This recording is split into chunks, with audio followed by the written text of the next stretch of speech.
good morning. This is Hollywood to Houston. I am your host, Sandra Del Cid. So excited to be here with you this morning. The movie that I saw this weekend that I totally recommend is Tomb Raider with Alicia Vikander. Let's look at the trailer. I thought I saw Dad again. I think I'm going mad. Laura, your father's gone. At some point, we have to face up to who we are, who we're meant to be. I think I know where my dad went. That's right in the middle of the Devil's Sea. It'll be an adventure. Death is not an adventure.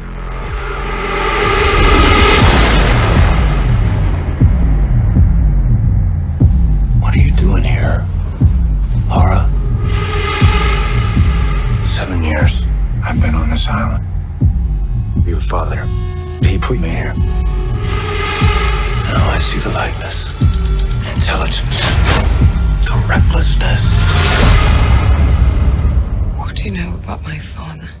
Thought I couldn't breathe without you running here. Laura, there was more to my life than boardrooms and business deals. Thought that I would die without you, but I'm living. There's an organization called Trinity. It's looking to start a global genocide. Your dad sure you had a bigger holiday. He had a knack for the unexpected. Thought that I would self-destruct. You must stop them, Laura. Promise me. Even in my eyes to collapse.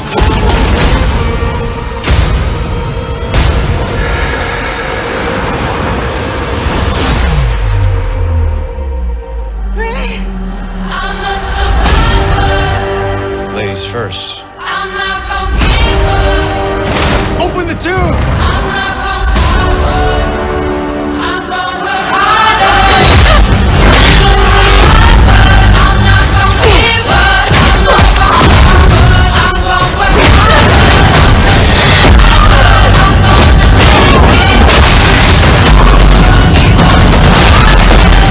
Put it down! It's your finger that's pulling this trigger. You messed with the wrong family.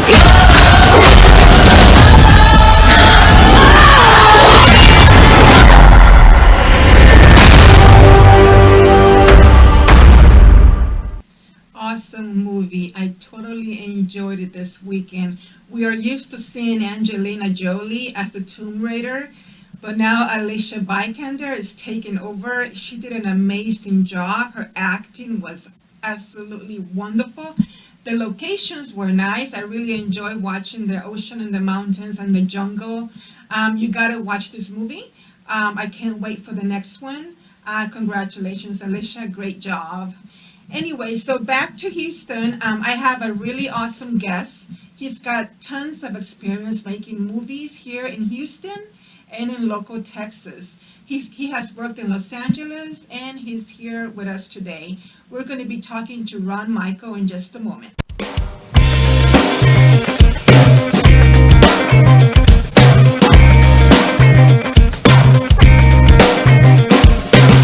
I'm feeling love right from the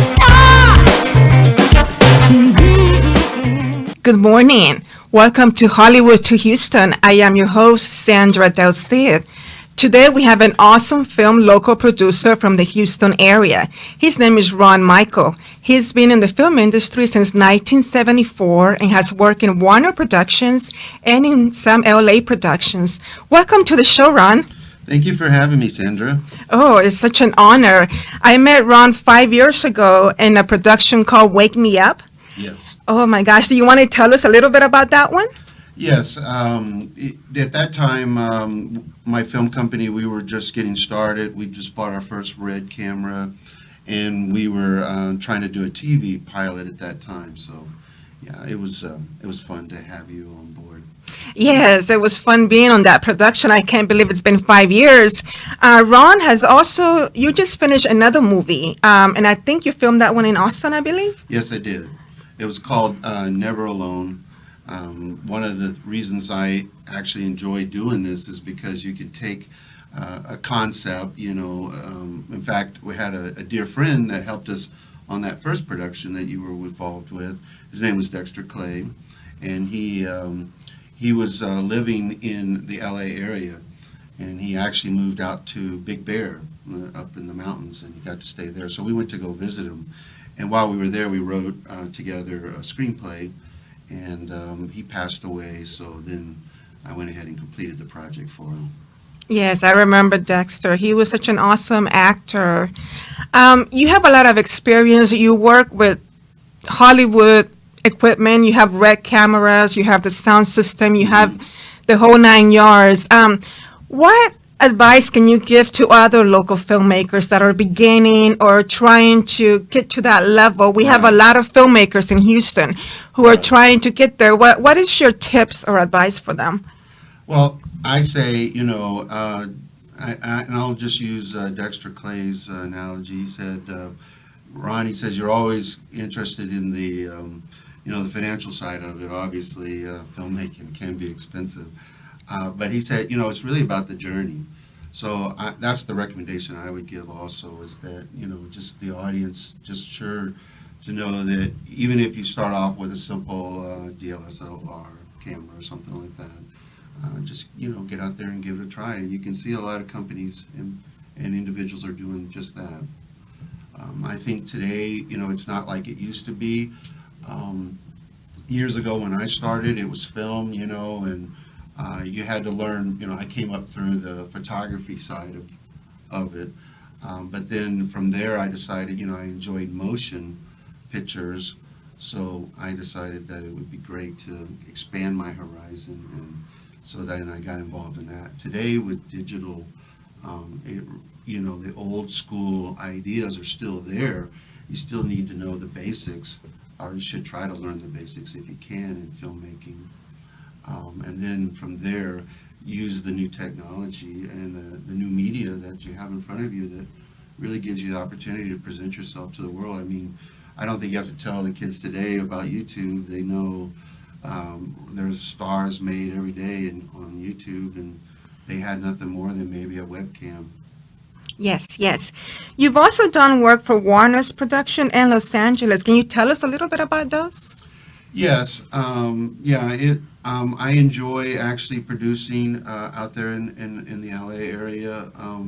You know, there's a lot of professionals there, so, you know, but at the same token, I find Houston a really great home too. A lot of the production is out there in LA, so, you know, if you're going to pursue it in a professional career, or if you want just in terms of your business, yeah, LA is a good area to be. But Houston also has a really great group of independent filmmakers like myself and others that are still at it, and we call this home, and so we enjoy it here. In fact, just this last movie that I did, it was originally shot up in Big Bear, and you know, we really liked that scenery, but because of the time of the year, it actually turned out that Texas was going to be better in terms of the weather. And so we decided to move the location to Houston and to Austin. And when we did, we found a really beautiful cabin out there on the lake. And Oh, wow. It made it for a really great. In fact, we were so tickled about that. Yeah. Oh, I love Austin. We're going to film a scene there with Raquel's Legacy. We're looking forward to going to Austin. Mm-hmm. I really like it there. Tell us about your movie. I know your daughter's involved. What's the movie about? Oh, well, it's it's a story about an old man who's lost his wife and his dog, and he lives like a hermit out. And he just really is tired of life, so he really wants to, he's kind of just hanging in there. But it's the neighbors and that sort of thing that show that that we have people that really care about us, and I think it's a really good feel-good story, and I can't wait for everybody to see it when we're finishing up with it. We're right now in editing. We're doing 3D animation with it right now, so we're finishing up that, and then we're finishing up the final audio, and it'll be ready to go. Wow, yeah, editing, I think that's probably the toughest part. Actually, you know what? Everybody has their specialty, right? So if you find yourself like myself, I actually like to write stories and then see them come to life. So that's why I enjoy it now. I used to be very technical, so in that regard, I enjoyed, actually doing the behind the camera, and I spent most of my career doing that. So this is the first time for me actually to get in directing and trying that, so I'm enjoying that. What inspired you to become a filmmaker? What was you weren't always, I know you used to drive a helicopter, I think you told me. Yes. So you weren't always in this all your life, so what inspired you? Well, I started in photography at an early age, 14 years old. I started shooting pictures, and I just thought it was the greatest thing. And although, yes, I realized that photography, in that time, when you're, what I would say is, what you should learn is learn composition, That's one of the fundamental things in filmmaking. And if you can learn how to make a really captivating picture, then you can kind of think of it in terms of now mini pictures, motion picture, right? So so you can use those strengths you have. So for example, lighting is very important, and you want to understand that as well. So I think photography is a great background to have, and for me, that's where I started. And then from there, I stayed technical because I really wanted to perfect the medium in terms of presentation. But then finally, I decided that I liked it more for the art's sake. I actually enjoyed writing the stories and seeing those come to life. Nice, nice. It's a wonderful hobby. It's so magical. As a film director, you're also always casting. What do you look for in an actor or an actress when you're looking for a role for your movie?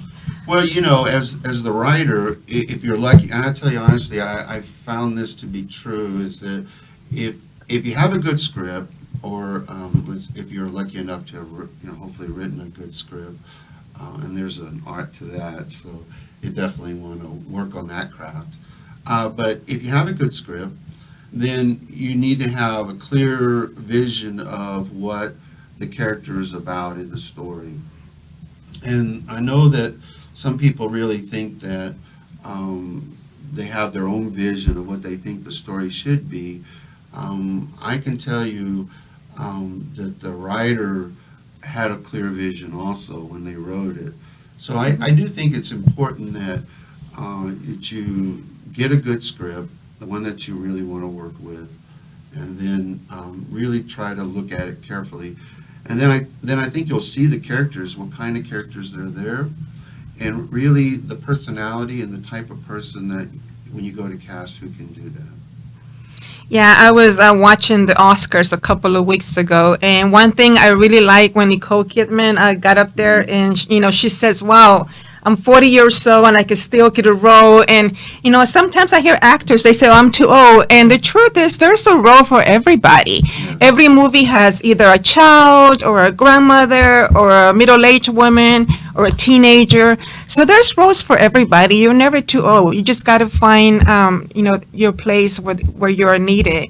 So acting is also a craft. It's something that must be learned. And it's also very, very, very addicting. It's just fascinating. Well, I would say that people think that they have to have a certain look or whatever to be an actor. I think it amounts to, do you like the idea of becoming the role that's in front of you? And if you do, if you like, whether that's the fantasy of it or just the living through it experience, if you like to portray that, then that's an important aspect to your craft. And then from there, I would say, don't sell yourself short, because actually for us, especially in the directing, we look for interesting characters. I mean, everybody thinks you need to be a beauty queen or a model or something like that. Or a size zero. Yeah, but actually that's not true.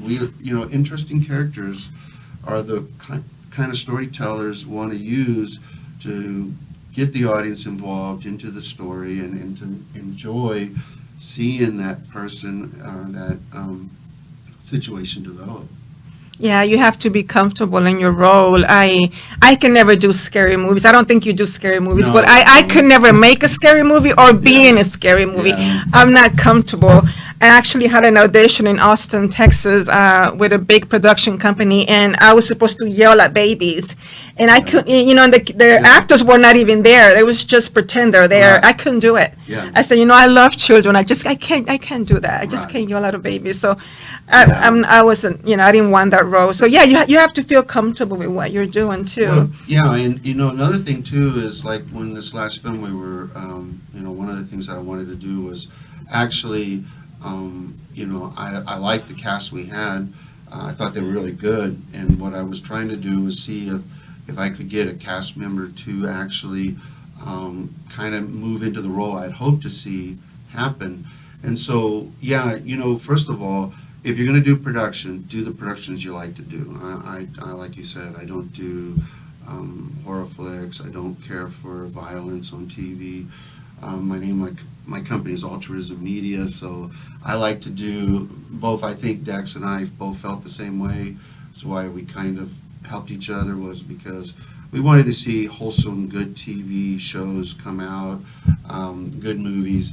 And it's not for everybody, but yeah, romance and those kind of genres are real nice, so we like to do them. So, but I would say that if as far as the acting is concerned, pick the roles that that stretch you a little bit. That's one of the things I was trying to tell the actor was instead of trying to just feel in the moment, right? What's your motivation? Why so that you could be real in the moment. Try to understand the character more, so that maybe if that's not you, maybe you're conservative and this person's a little more outgoing, maybe then you need to kind of fit into that shoe if you can. So some actors they do like to go actually for roles that are not stereotypical of themselves, and that way they stretch and become really good actors. Yeah. So, any future projects in mind?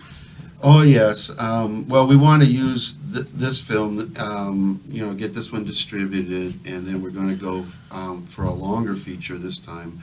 This particular movie was 47 minutes long, and we're going to double that next time, at least.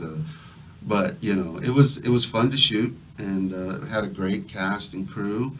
I used some of the crew from LA, people I'd worked with there, and it was great to have them on the production again. Oh, that's wonderful. It's nice when you find good crew and you say, oh, let me call them back, Right. It's really awesome to have a good crew. I really enjoyed being on Wake Me Up. I think this was an experience your daughter had. We should have had your daughter here today, maybe next time, but she had was it a dream or? Oh, yes. Actually, my daughter's a writer, and she didn't start off that way. When she was little, she started having psychic experiences, and but I suggested to her, why don't you write it down, just, your own journal, create a log of what you did, and from that, she later wrote several books, and so Wake Me Up was based on one of her books, the concept of that book, so it was kind of easy to take that story for TV, and adjust it that way. Yes, I remember that show, Wake Me Up. I really enjoyed that production. Well, anyway, Ron, thank you so much for coming with us. Oh, you're welcome. It was a pleasure to have you here. I look forward to hearing for your other projects. You taught a class in Houston not long ago here in the medical Yes. center, and that was everybody that went there learned a lot on how to be a film producer. And it was in November. It's been a few months, huh? Yes, yeah. I wanted to give back to Houston. Obviously, there's a lot of good talent that's developing in Houston, and I wanted to, share with them, my experiences, and, I'd like to do it again sometime. Yeah, we had a lot of fun in that class. I was there and I was able to host it. So yeah, we should do that again. I think people learned a lot that day. But anyway, If you would like to win a free book for Raquel's Legacy, email us at hollywoodtohoustonproductions@gmail.com. I'm currently filming Raquel's Legacy, and the book's on Amazon, but I'm giving them away, so just give us an email for a chance to win. So anyway, thank you for watching. This is Hollywood to Houston with Sandra Del Cid. See you next time.